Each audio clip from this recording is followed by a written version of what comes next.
एक सेठ बस से उतरे। उनके पास कुछ सामान था। आसपास नजर दौड़ाई तो उन्हें एक मजदूर दिखाई दिया। सेठ ने उसे बुलाकर कहा, अमुक स्थान तक इस सामान को ले जाने के कितने पैसे लोगे? आपकी मर्जी, जो देना हो दे देना, लेकिन मेरी शर्त है कि जब मैं सामान लेकर चलूं तो रास्ते में या तो मेरी सुनना या आप सुनाना। सेठ ने मजबूरी में हाँ कर दिया। सेठ का मकान लगभग 500 मीटर की दूरी पर था। मजदूर सामान उठाकर सेठ के साथ चल दिया और बोला, सेठ जी, आप कुछ सुनाओगे या मैं सुनाऊं? सेठ ने कह दिया कि तू ही सुना। मजदूर ने खुश होकर कहा, जो कुछ मैं बोलूं उसे ध्यान से सुनना। मजदूर पूरे रास्ते बोलता गया और दोनों मकान तक पहुंच गए। मजदूर ने बरामदे में सामान रख दिया। सेठ ने जो पैसे दिए ले लिए और सेठ से बोला, सेठ जी, मेरी बात आपने ध्यान से सुनी या नहीं? सेठ ने कहा, मैंने तेरी बात नहीं सुनी, मुझे तो अपना काम निकालना था। मजदूर बोला, सेठ जी, आपने जीवन की बहुत बड़ी गलती कर दी। कल ठीक 7 बजे आपकी मौत होने वाली है।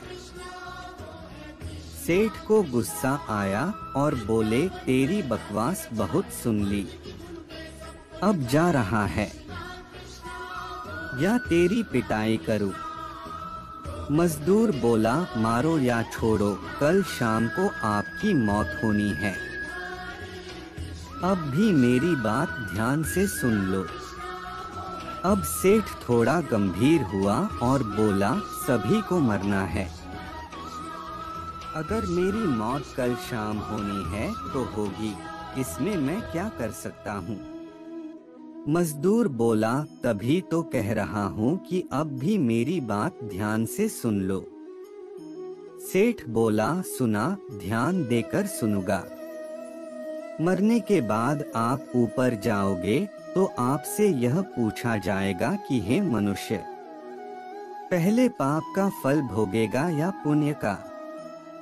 क्योंकि मनुष्य अपने जीवन में पाप पुण्य दोनों ही करता है। तब आप कहना कि पाप का फल भुगतने को तैयार हूँ, लेकिन पुण्य का फल आंखों से देखना चाहता हूँ। इतना कहकर मजदूर चला गया।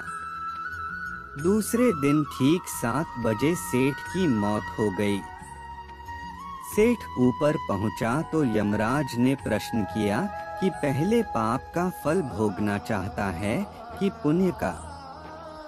सेठ ने मजदूर के बताए अनुसार कहा, पाप का फल भुगतने को तैयार हूँ, लेकिन जो भी जीवन में मैंने पुण्य किया हो उसका फल आंखों से देखना चाहता है। यमराज बोले, हमारे यहाँ ऐसी कोई व्यवस्था नहीं है। यहाँ तो दोनों के फल भुगतवाए जाते हैं। सेठ ने कहा कि फिर मुझसे पूछा क्यों? अब पूछा है तो उसे पूरा करो। धरती पर तो अन्याय होते देखा है, पर यहाँ पर भी अन्याय है। यमराज ने सोचा कि बात तो यह सही कह रहा है। इससे पूछकर बड़े बुरे फंसे। मेरे पास कोई ऐसी व्यवस्था ही नहीं है जिससे इस जीव की इच्छा पूरी हो जाए। विवश होकर यमराज उस सेठ को ब्रह्मा जी के पास ले गए और पूरी बात बताई। ब्रह्मा जी को भी सेठ की इच्छा पूरी करने का कोई उपाय नहीं सूझा।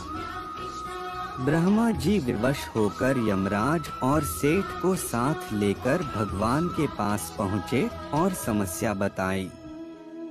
भगवान ने यमराज और ब्रह्मा से कहा, जाइए अपना अपना काम देखिए। दोनों चले गए। भगवान ने सेठ से कहा, अब बोलो, तुम क्या कहना चाहते हो?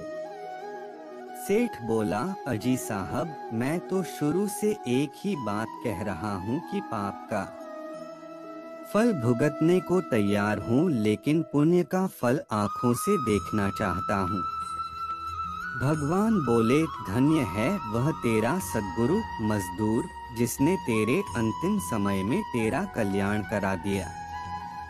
अरे मूर्ख, उसके बताए उपाय के कारण ही तू मेरे सामने खड़ा है। अपनी आंखों से इससे और बड़ा पुण्य का फल क्या देखना चाहता है? मेरे दर्शन से तेरे सभी पाप भस्मीभूत हो गए जाए। इसीलिए बचपन से हमें सिखाया जाता है कि छोटे से छोटे व्यक्ति की बात भी ध्यान से सुनो, पता नहीं कौन सी बात जीवन में कब काम आ जाए।